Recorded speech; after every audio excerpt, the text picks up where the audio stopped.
I had people ask me on air whether I was a drug dealer when I tried to explain Bitcoin to them.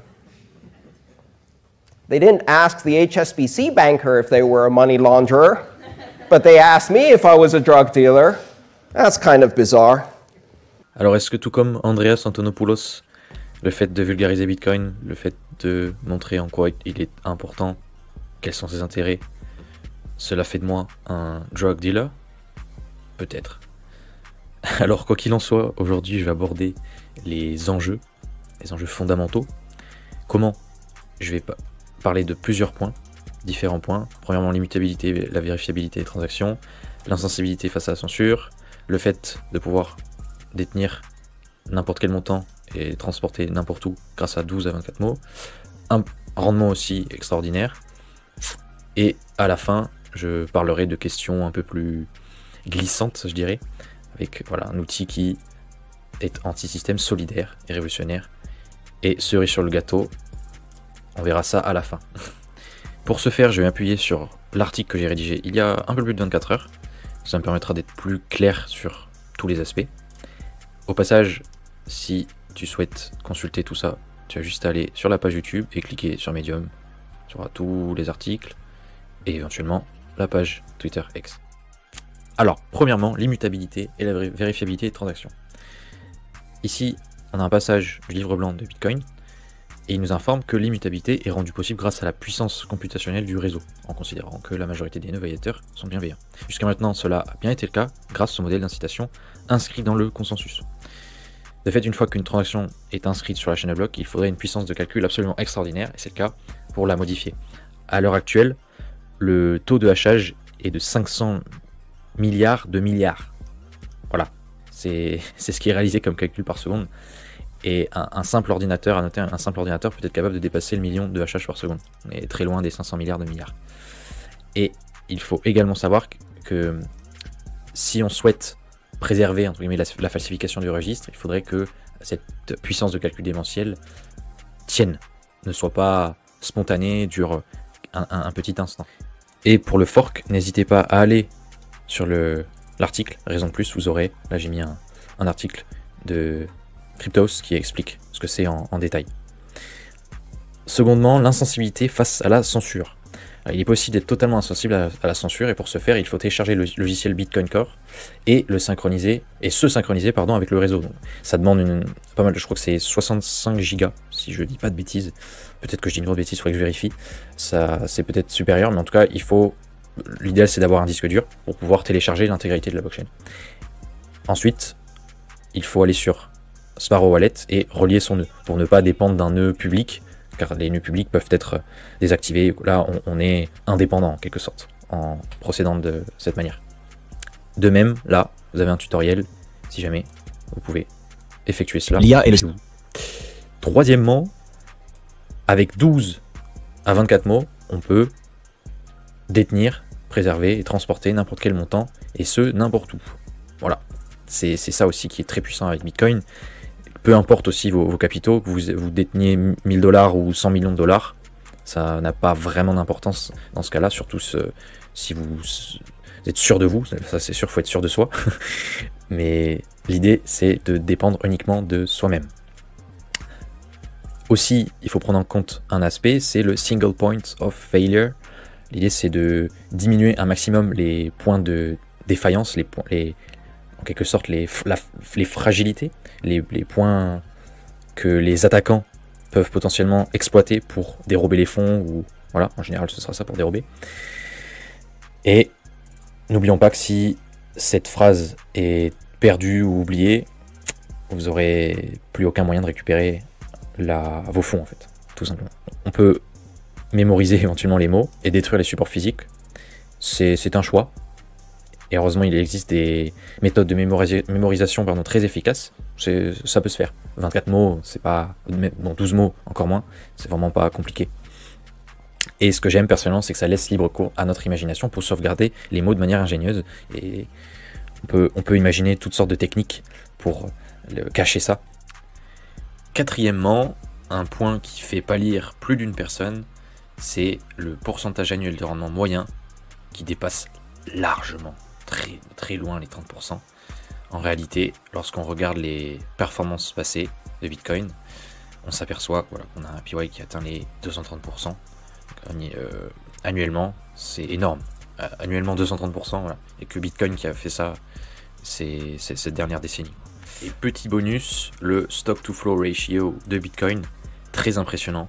En 2033, on sera à un ratio de 504. Et pour réaliser à quel point c'est élevé, l'or actuellement est de 58, donc c'est quasiment 10 fois supérieur. Quant à l'augmentation des bitcoins en circulation, et en 2033, annuellement, elle sera de 0,19%, ce qui est 10 fois inférieur à l'or, parce que l'or, on avoisine les 1,5 à 2%. Au-delà de la rareté des bitcoins, nous avons à notre disposition un outil réellement anti-système, solidaire et révolutionnaire. Alors comme l'a assez bien dit Andrew Tate dans sa newsletter, il n'y a pas très longtemps, c'est cru, certes, mais c'est la réalité. Les personnes qui, en 2021, qui ont plus ou moins subi les règles, eh bien si ces personnes-là avaient utilisé Bitcoin, avaient eu Bitcoin comme solution annexe, j'allais dire, un recours en fait, un recours pour pallier les obligations, je dirais même les couteaux sous la gorge, eh bien ce serait peut-être déroulé différemment. Les choses auraient été plus souples, il y aurait moins eu de pression envers certains corps de métier, voilà. Mais ça n'a pas été le cas. Donc c'est pour ça qu'on peut parler d'outils anti-système. Donc dans le cas où on a affaire à des règles complètement folles, eh bien Bitcoin est très utile. Pourquoi ? Parce que à ce moment-là, on peut dire fuck you. Là, dans le jargon, on dit c'est la fuck you money. Je traduirai pas en français, mais vous vous doutez de la signification. C'est-à-dire que clairement, nous ne sommes plus assujettis à quelconque pouvoir en place. Je souligne, en tout cas, quoi qu'il en soit, adopter Bitcoin pourrait significativement aider les humains en recherche de souveraineté, c'est la question, c'est la souveraineté, en raison de sa robustesse phénoménale. Et si on pense à l'aspect révolutionnaire, quelque chose de révolutionnaire est forcément robuste, ça ne peut pas être fragile. Et l'aspect solidaire, lui, est lié à l'impression monétaire, parce que l'impression monétaire, la possibilité d'imprimer de la monnaie, eh bien, engendre des guerres, des destructions et le vol, comme on connaît pas avec l'inflation. En adoptant Bitcoin, on se retire de ce jeu et c'est formidable. C'est réellement solidaire. Alors, j'ai un endroit, je parlais du fait de manifester, de faire des pétitions, de râler sur les réseaux, mais ça sert à rien. À l'heure actuelle, faut se rendre à l'évidence, ça ne sert plus à rien. La solution, là, elle est là, dans cet outil qui permet de dire non, je refuse, tout simplement. Alors à présent, je ne m'attarderai pas sur, par exemple, l'assouplissement quantitatif ou le système de réserve fractionnaire qui cause en partie ces soucis. Je t'invite, encore une fois, à aller faire un tour sur l'article. Il y a les liens qui peuvent être directement consultés. J'attaque la dernière partie à présent sur l'échappatoire face à la grande réinitialisation. Alors qu'est-ce que j'entends par là ? J'entends le livre de Klaus Schwab. Ce livre permet tout simplement d'y voir plus clair parce qu'il explique de manière très froide les projets. Alors il y a non seulement la 4ème révolution industrielle, mais aussi Code-19, la grande réinitialisation de Klaus Schwab. Pour réaliser un peu l'ensemble, il est aussi utile de regarder comment tout fonctionne en Chine pour le citoyen lambda. Et peut-être visionner quelques épisodes de Black Mirror, ça peut être utile aussi. Malheureusement, ça peut éveiller.